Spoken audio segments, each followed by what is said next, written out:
a platinum smile, 1,000 flashes, and a woman pretending that all that light didn't hurt her eyes. Anna Nicole Smith wasn't born famous, she was built by it. Every headline wrote her into a fantasy, every photograph carved her into someone else's dream. To America, she was the blonde answer to Marilyn, the perfect storm of beauty, innocence, and desire. But no one asked who she was when the cameras turned off. Behind the glittering laughter was a silence that frightened even her closest friends. A secret grief that fame could not silence, and attention could not cure. The tabloids called her outrageous. The truth was quieter and infinitely sadder. They told us she had everything. But what if everything was the very thing that destroyed her? What if the world's dream girl was only dreaming of escape? This is not the story the headlines told.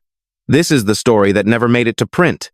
Before reality television ruled every living room, before social media turned fame into currency, there was Anna Nicole Smith, America's mirror, reflecting everything it loved and everything it wanted to forget.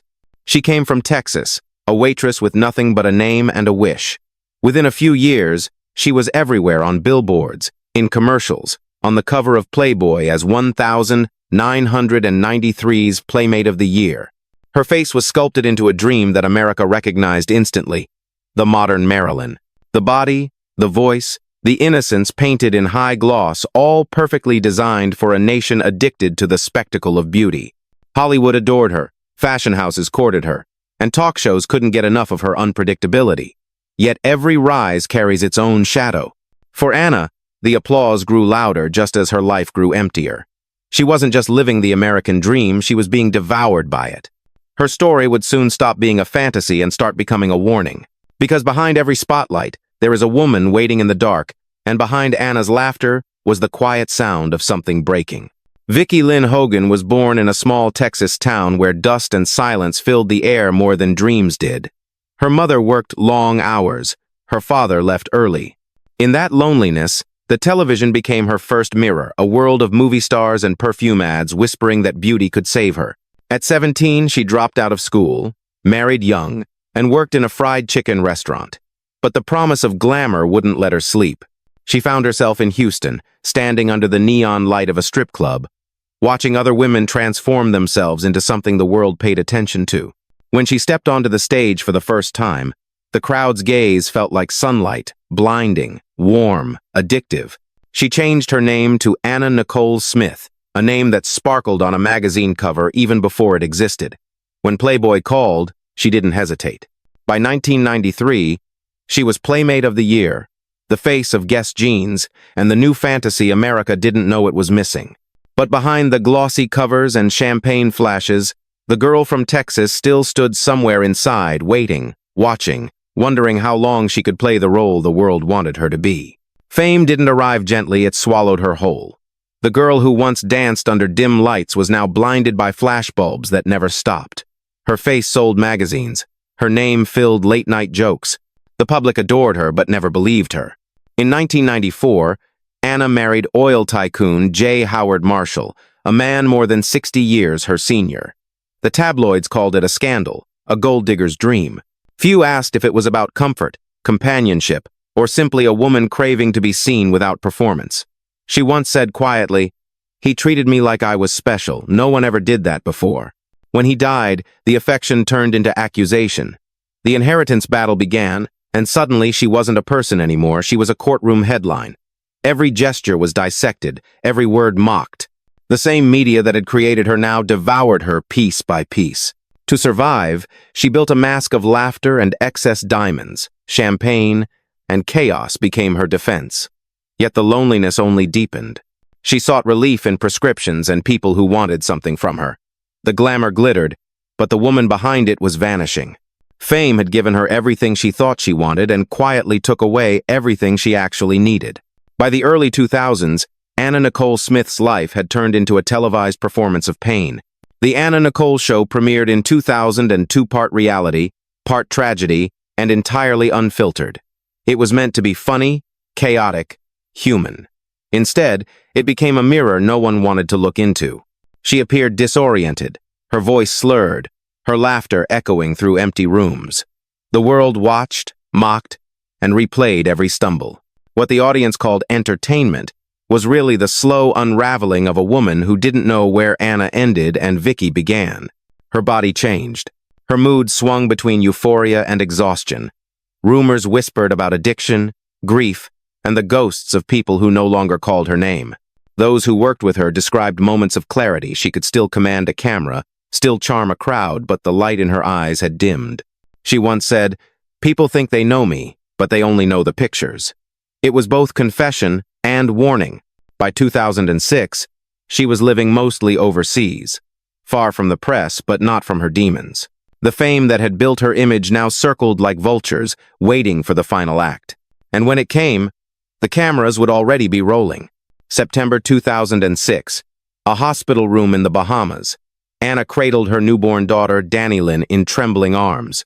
Beside her bed sat her 20-year-old son, Daniel, the quiet soul who had always been her anchor.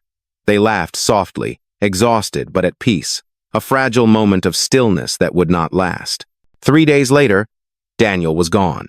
The cause, the headline said, was mysterious. The truth was unbearable. Anna's world, already cracked, finally shattered. Witnesses said she screamed his name again and again, unable to believe he would not answer. For months, she moved through interviews and public appearances like a ghost, pretending to be alive. In February 2007, she checked into a Florida hotel under another name, seeking rest she could not find. The next morning, silence. No more laughter, no more flashbulbs. The reports listed medication, confusion, exhaustion, but not the one word that truly mattered: despair. Her departure ignited chaos, lawyers, lovers, and strangers fighting for her memory, her fortune, her child. But inside that quiet room, there had been only one woman, finally free from the stage she never chose. The show was over, but the audience kept watching. When the noise faded, only the images stayed: the laughter on red carpets, the perfume ads, the grainy courtroom footage, the tears behind oversized sunglasses. For years, the world spoke of Anna Nicole Smith as a tabloid myth, a cautionary tale, a punchline for late-night hosts. But time softens cruelty, and truth eventually surfaces beneath the glitter. Today, people see more than the caricature. They see a woman who lived inside the contradictions of fame, adored and abandoned, powerful and powerless, visible yet unseen. Her daughter, Danilyn, became the living echo of a story the world once consumed too quickly. Through her, the memory of the mother lingers, fragile, misunderstood, human. Anna's life became a mirror, reflecting the sickness of celebrity culture, a system that builds idols only to break them for applause. Like Marilyn before her, she was both the creation and the casualty of America's obsession with beauty. Even now, her interviews feel prophetic. "I just want to be loved," she once said, and perhaps that was the whole story, hidden beneath every photograph. She is gone, but the conversation she started never really ended. Because every time fame finds a new victim, her shadow flickers across the screen once more. Fame made her untouchable, yet it was loneliness that defined her. Anna Nicole Smith was not the first, and she will not be the last, to learn that the light that crowns you can also consume you. Her name was built on desire, her fortune on illusion, but behind both stood a woman who simply wanted to be seen without being judged. In her rise, we saw the seduction of attention. In her fall, we saw the cruelty of indifference. And in her silence, we heard what every star eventually learns: that the world only loves you as long as you keep shining. The story of Anna Nicole Smith is not about scandal or shame. It is about the fragile border between being admired and being understood, between the image the world demands and the soul it destroys. In the end, she didn't fade from fame, she dissolved into it. And perhaps that is the truest tragedy of all, when the light becomes so bright that the person behind it disappears. She was loved by millions, yet known by none. Anna Nicole Smith's story reminds us that every image we worship hides a heartbeat, fragile, human, fleeting. Behind every smile, there is a silence. Behind every light, a shadow that tells the truth we choose not to see. What part of her story stayed with you?